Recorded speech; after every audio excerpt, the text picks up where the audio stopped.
Part 1 of The Road Not Taken by Robert Frost. So on the screen you can see Robert Lee Frost. Robert Lee Frost, the author of our present poem The Road Not Taken, who took birth in the year of 1874 and died in the year of 1963. Let's learn something more about Robert Lee Frost. So this is Robert Lee Frost. Robert Frost was born in San Francisco, America in 1874, but after his father died when he was 11 years old, his family moved to New England on the East Coast where his grandparents lived. So when he was 11 years of age, his father dies, and then he along with his family moved to New England where his grandparents were living. Here he attended high school where he was honored as an exceptional student with a fellow student, Eleanor White. So there in New England he attended his high school, and there was another girl in his class. Her name was Eleanor White. Both of them were exceptional in studies. Recognizing that they were both very bright and adored poetry, they began a relationship and ultimately married. So both of them, they could realize that both of them were made for poetry. They adored poetry, so they came into a relationship, and then ultimately they got married and lived happily. So it was about the biography of the author of The Road Not Taken, the poem which is going to be dealt by me now. So stay tuned. So before delving into the explanation, I would like to recite the stanza-wise poem. So first stanza is: two roads diverged in a yellow wood, and sorry I could not travel both, and be one traveller long I stood, and looked down one as far as I could, to where it bent in the undergrowth. The difficult words here, please note it down. The first word here is diverged. Diverged means to take a different direction. Okay, there are two different directions in front of him. Then yellow wood means a forest which was looking yellow. That means because of the yellow leaves, it was the autumn time. That's why the leaves of the trees were turned into the color yellow. That's why it is said yellow wood, means yellow looking forest. Next difficult word is undergrowth. Undergrowth means dense growth of plants. Means the dense growth of the forest. Okay, somewhere in the forest we feel that there is no any deepness. That is the last of the forest. We sometimes may feel. So that is the undergrowth of the forest. Okay. So in this poem, what happens once the poet was walking down on a road, and then in front of him there was a diversion. There were two different paths, and in between those two paths he was about to choose one. So we may say that like the two options of our life, he was having two options to work on. Which road is to be chosen was a question for Robert Frost. The poet says that as he was one person, he could travel on one road only. He cannot choose both the roads to travel on. He had to choose one out of these two roads. And as I have already told you, that yellow wood means a forest with leaves which are wearing out, and they have turned yellow in color. So here the season was autumn. It represents a world which is full of people, where people have been living for many years. They represent the people who are older than the poet. Okay, so the poet kept standing there and looked at the path very carefully as far as he could see it. So he wanted to see the depth of the thickest forest. So till when he can travel, he wanted to give a check on it. till what till when he can travel in that particular road. So he stood on the edge of one diversion and he started thinking that whether this road can lead me into my successive path or not. He was able to see the path till from where it curved, after which it was covered with trees and was hidden. Okay, it happens in our life also. When we have choices, sometimes we have alternatives. See, I would like to give you a simple example. When we go to any shop to buy, if it is any garment, then we'll have several alternatives, this one to choose or that one. We will have a confusion in our mind, but we have to choose only one. But after wearing that particular dress, we may feel that it would be good if I would have chosen the other one. Maybe it would be good, the other one was most fitting to me, and it would make me more beautiful if I would have chosen that one.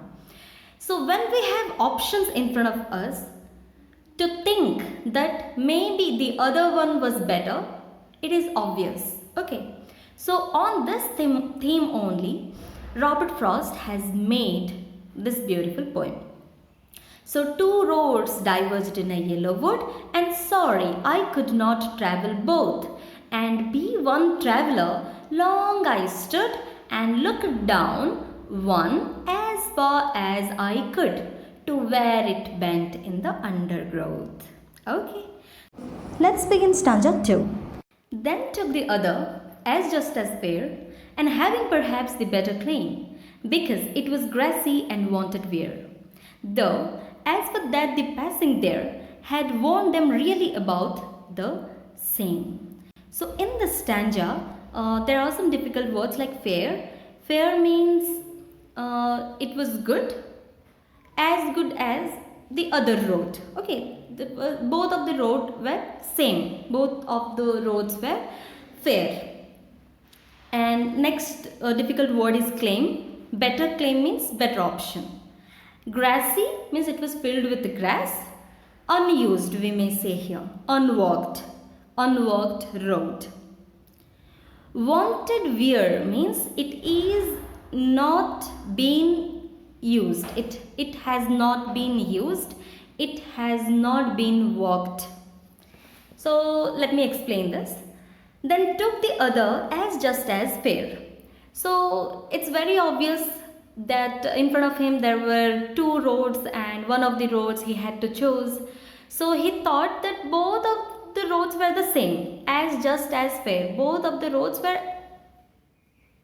looking alike. There was no much difference in between them. And having perhaps the better claim because it was grassy and wanted wear. But when he decided to choose one, when he selected one to walk on the particular road, there should be a reason for that. So what he thought was maybe it was grassy, it was looking grassy, so maybe not many people had walked over it, not many men had walked over it, not like it was fresh, it was unique, that's why not many people have used that. Though as for that the passing there had warned them really about the same. But when he selected that particular road because it was not worn, it was grassy, but as he walked some distance over that particular road, he could realize that both the roads were not different. Both the roads were walked in the same way. The point for which he chose the another was it was grassy. But after some hours he realized that it was not like that. Both of the roads were equally walked, equally used. There was nothing unique in that particular road which he selected, which he decided to walk over. So I want to connect this, stanza with our real life situation. Whenever we are having some options in our life, we have to choose one. Then after being lived with that situation, somewhere we may feel that maybe the other option was better for me. maybe the other option which I left, which I did not choose, which I did not want to be, was the better option. Maybe that particular option would have left me, would have made me reach some other place, and it could be better than my present place. So everything, every moment which we live, we are living with a regression. We are thinking that maybe before some years, if I would have thought in some other way, the days could be different. Okay. So let's go to the next stanza. And both that morning equally lay in leaves, no step had trodden black. Oh, I kept the first for another day. Yet knowing how way leads on to way, I doubted if I should ever come back. Here one difficult word, that is trodden. Trodden means walked over. Okay, walked over. So let me explain the stanza to you. And both that morning equally lay in leaves, no step had trodden black.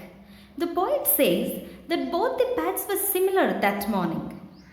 He decided that day he would take one path and he would keep the other path for another day. Obviously, as one traveler, he can choose one path only. So he thought that today I'll take this path, and the another path I will keep for another day. I'll come another day and I'll select this path, and I will try to live this path also. But the question is, are we going to get another chance to be on the same spot where we are today?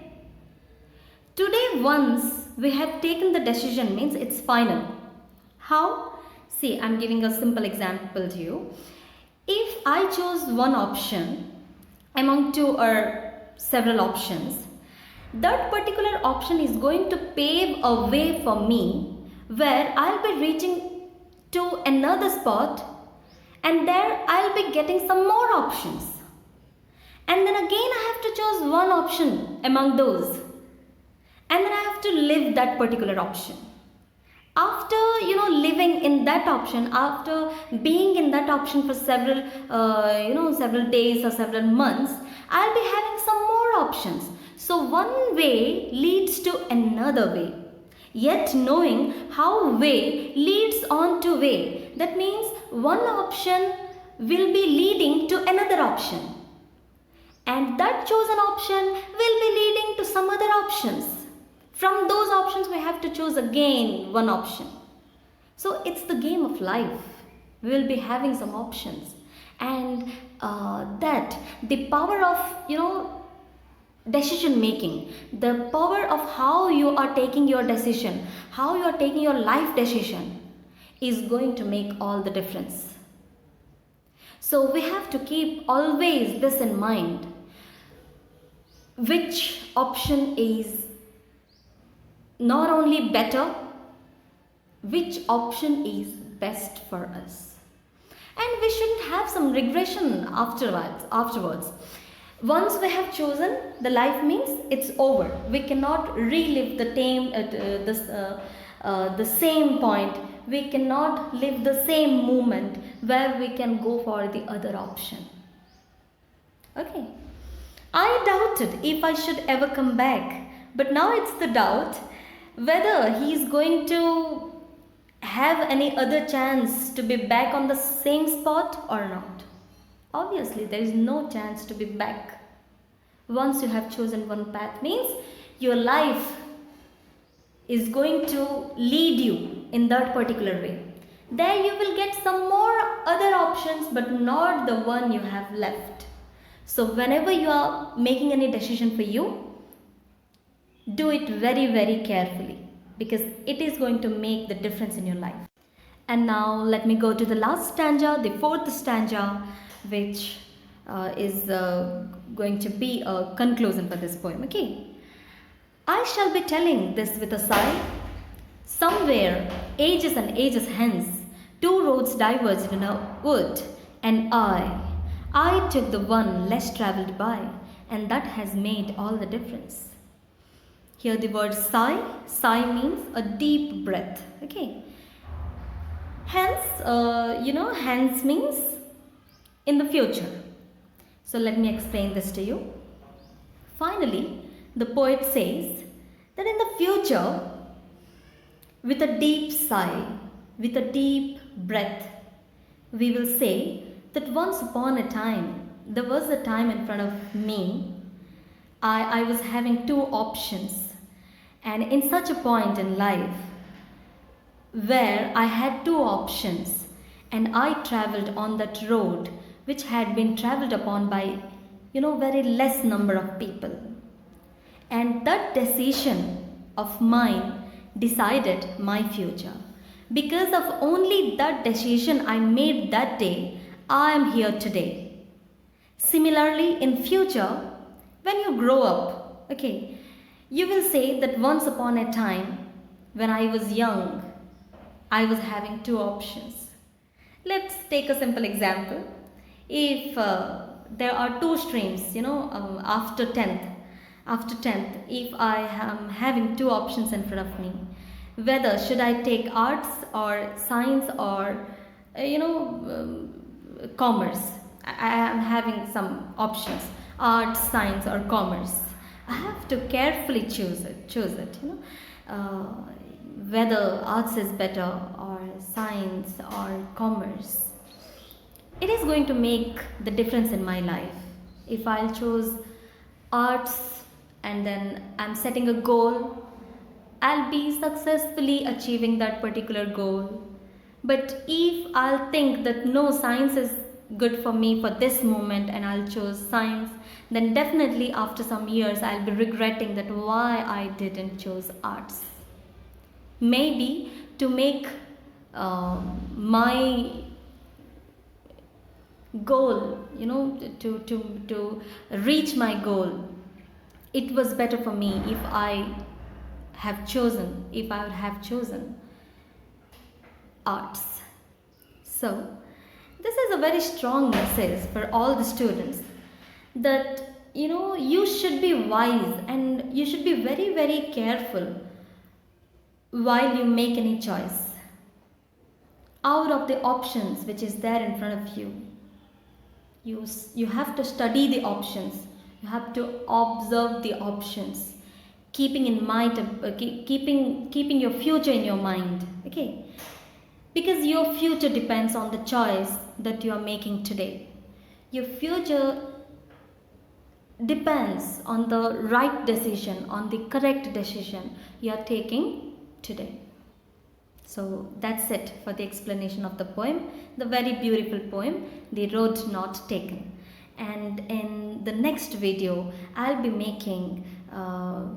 clearing the doubts about the literary devices used in the poem and about the theme of this poem. So stay tuned, watch the video completely, try to understand, and then please make a summary of this poem out of your own words. Use your own words and make a very good summary of this poem. Thank you.